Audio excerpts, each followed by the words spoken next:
자, 여러분, 오늘이죠. 오늘 새벽 4시에 뉴캐슬 대 맨유 경기가 펼쳐졌습니다. 저는 지금, 포항 현장 중계 가기 전에, 어제 경기를 새벽에 집에 가서 라이브로 봤어요. 예, 거기서 뭔가 중계를 열어놓고 방송을 켜놓고 보기에는 좀 컨디션이 쉽지 않을 것 같고, 그래서 집에 들어가서 경기를 보면서 리뷰를 준비하고 오늘 아침에 찍어서 올리자 해서 아침에 왔습니다. 뭐 시원하게 이겼습니다. 근데 이제 마지막에 득점이 빠바박 나와서 스코어와 이 어떤 중간에 사이에 간격이 있습니다만 경기력을 놓고 봤을 때는 맨유는 긍정적인 시그널을 꽤 많이 보여줬다라고 볼 수 있겠습니다. 자, 먼저 뉴캐슬 선발 라인업 보면 달로우 골키퍼가 나왔고요. 달로우 골키퍼는 뉴캐슬의 이날 경기에서 수비적인 주인공이었습니다. 왼쪽에 자말 루이스, 오른쪽엔 크라프트, 그 다음에 페데리코 페르난데스랑 라셀레스가 센터백에 섰고요. 그 위에 아스날 출신의 헤이든이 있었고, 막시맹이 있었고요. 조엘링턴이 있었고, 핸드릭, 그리고 존조 쉘비, 최전방에는 칼럼 윌슨이 있었습니다. 자, 맨유가 중요합니다. 맨유 같은 경우에는 대학 골키퍼가 나왔고, 백포는 뭐 달라진 거 없었어요. 룩쇼, 맥과이어, 그리고 린달레프, 오른쪽에 완비사카. 자, 여기에 변화가 있습니다. 그 위쪽에 중원에 드디어 폭바를 내렸습니다. 최근에 폭바가 워낙에 폼이 좋지 않았기 때문에, 특히나 폭바와 마티치의 어떤 그 리스크들이 있었거든요. 이따 얘기하겠지만, 거기에 프레드가 진작에 이거 썼어야 됐다고 저희도 영상 중에 많이 말씀을 드렸잖아요. 이 선수가 제일 중원에서 지금 폼이 좋습니다. 프레드랑 최근에 사실 지난 시즌 말미부터 썩 폼이 좋다고 보기 어려웠던 맥토미니를 배치하면서 두 명의 이 더블 볼란트 형태가 갖춰졌고요. 왼쪽엔 DJ 펌티스파리랑 오른쪽에 후안 마타가 들어왔고, 가운데는 브루노 페르난데스, 그리고 래시포드를 전방에 배치를 했습니다. 먼저 경기의 흐름을 체크하겠습니다. 사실 에버리지 포지션 같은 경우에는 뉴캐슬이 굉장히 좀 수비적으로, 그리고 맨유는 요거에서 크게 벗어나지 않았어요. 4-2-3-1 형태였습니다. 그러니까 좀 정직하게 경기를 펼쳤죠. 경기 시작하자마자 룩슈 맞고 완전 굴절이 되는 자책골이 나왔습니다. 그래서 약간 이거 맨유 이거 동네 북이냐? 라는 느낌이었고, PL 내에서는, 근데 그게 아주 극초반이었습니다. 극초반 조금, 아다마 트라우레와 함께 어떤 저돌성으로 따진다면, 드리블의 결 자체는 굉장히 다릅니다만, 이, 쌍벽이라고 할 수 있는, 진짜 크랙이 사실 균열을 내다잖아요. 요즘에는 크랙이 넓은 범위에서 그 경기를 좌지우지할 수 있는 선수, 그러니까 골키퍼도 크랙이 될 수 있습니다만, 아주 초창기 때 크랙이라는 단어는 진짜 어떤 이 공간으로만 가는 선수가 아니라 상대 수비와 1대1 대결을 해서 상대방에게 균열을 내는 선수한테 크랙이라는 단어를 좀 많이 썼잖아요. 그런 균열을 일으키는 크랙이라는 단어가 가장 또 어울리는 선수 중에 하나인 막시맹. 막시맹이야. 어쨌든 이 선수의 돌파가 굉장히 인상적이었는데, 그 잠깐의 상태를 제외하고 나서는 맨유가 경기가 꽤 좋았어요. 브루노 페르난데스와 후안 마타의 조합이 굉장히 좋은 모습을 보이면서 최근에 들어서, 이번 시즌 들어서 경기를 보았던 이 맨유의 경기 중에서 제일 활발하고 활력 있는 모습을 보여줬다고 할 수 있겠고, 그 다음에 사실 곧바로 득점이 나왔습니다만 오프사이드로 취소가 됐습니다. 브루노 페르난데스와 있던 마타의 조합이었죠. 그러나 그 득점 취소가 나온 지 얼마 안 돼서 바로 맥과이어가 헤더골로 동점을 만들었고요. 그 이후에도 전체적으로 주도권은 맨유가 쥐었고, 뉴캐슬은 내려앉아서 이 달로우 키퍼의 미친 선방을 통해서 지속적으로 좀 방어를 하고 있었습니다. 이 래시포드의 1대1 맞대결에서 또 탁 막는 그런 모습도 있었고, 그 다음에 58분에 PK가 나왔죠. 근데 브루노 페르난데스가 깡총샷 안 하고, 브루노 페르난데스 좀 섞었으니까 강하게 때렸습니다만 약간 가운데 쏠리는 감이 있었는데, 그거 역시 달로우가 미친 선방을 보여줬고요.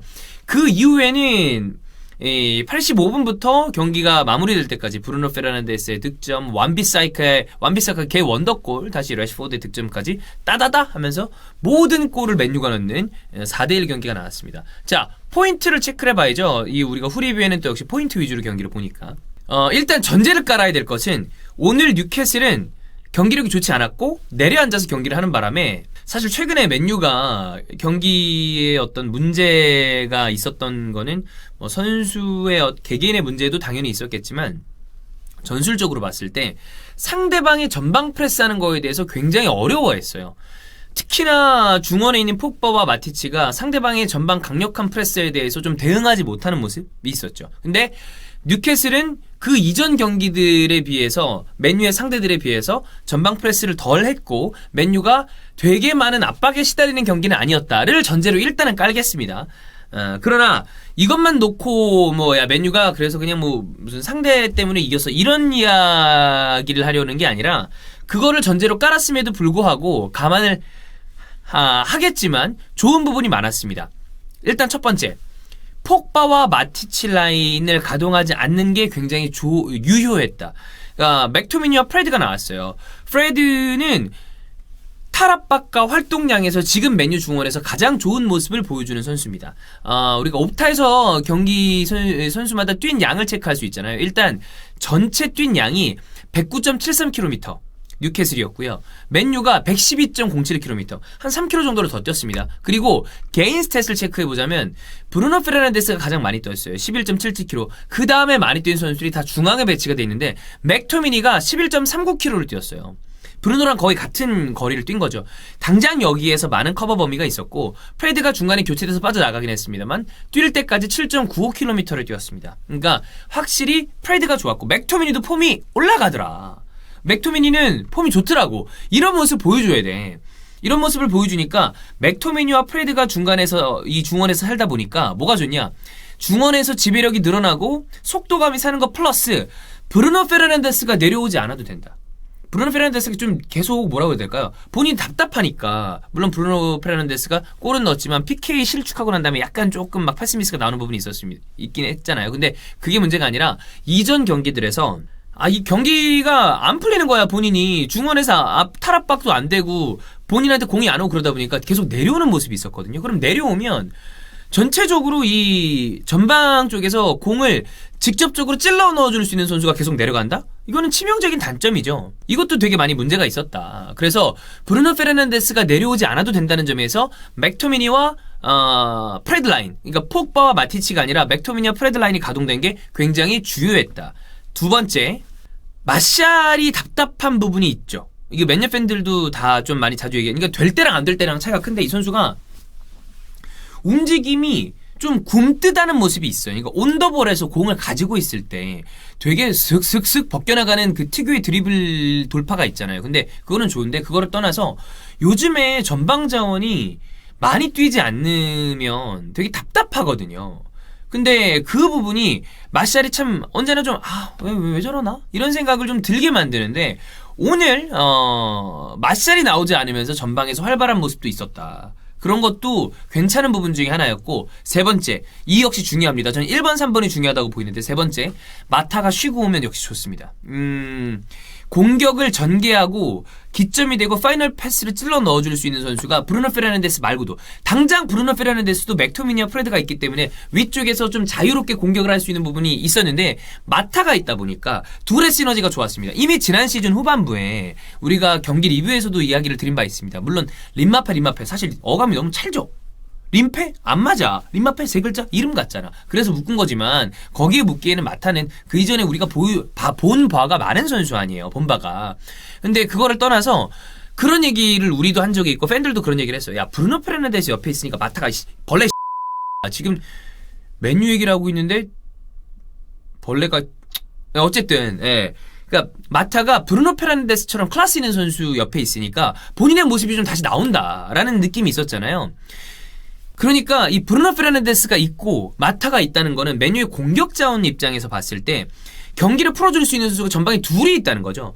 뒤쪽에 맥토미니와 프레드가 중원에서 장악을 해주니까 위에서 공격을 풀어줄 수 있는 선수가 두 명이 있다? 이거는 맨유 공격 입장에서 굉장히 수월한 얘기인데 저는 이걸 비틀어 본다면 반더비크를 좀 더 적극적으로 쓸 필요가 있다. 브루노 페르난데스 반더비크가 분명히 이 좀 시너지를 낼 수 있을 것이다. 마타로 미뤄봤을 때. 자, 정리하겠습니다. 첫 번째가 아닙니다. 정리 그냥 쭉 할게요. 상대방의 전술적인 선택을 감안해야 한다. 즉 압박이 심하지 않았다는 것을 감안해야 되겠지만 폭발을 선발에서 당분간 내리고 중원에서 프레드와 맥토미니를 선발로 쓴다면 중원에서의 장악력이 올라갈 것이다. 그리고 관리 잘한 마타는 여전히 클래스를 보여주기 때문에 잡았다.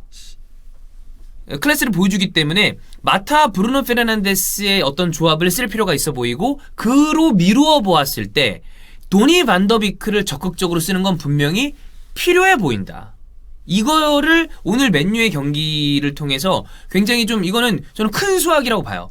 대승한 것도 좋았고 바꾼 부분이 다 맞아 들어갔거든요. 마샤를 뺀 거, 그러니까 여러 가지 부상 여부와 별개로 마샤를 뺀 것, 마타를 브루노 페르난데스 조합한 것, 과감하게 폭바와 마티치를 버리고 이 프레드와 맥토미니를 선발로 내세운 것, 이게 다 통했습니다.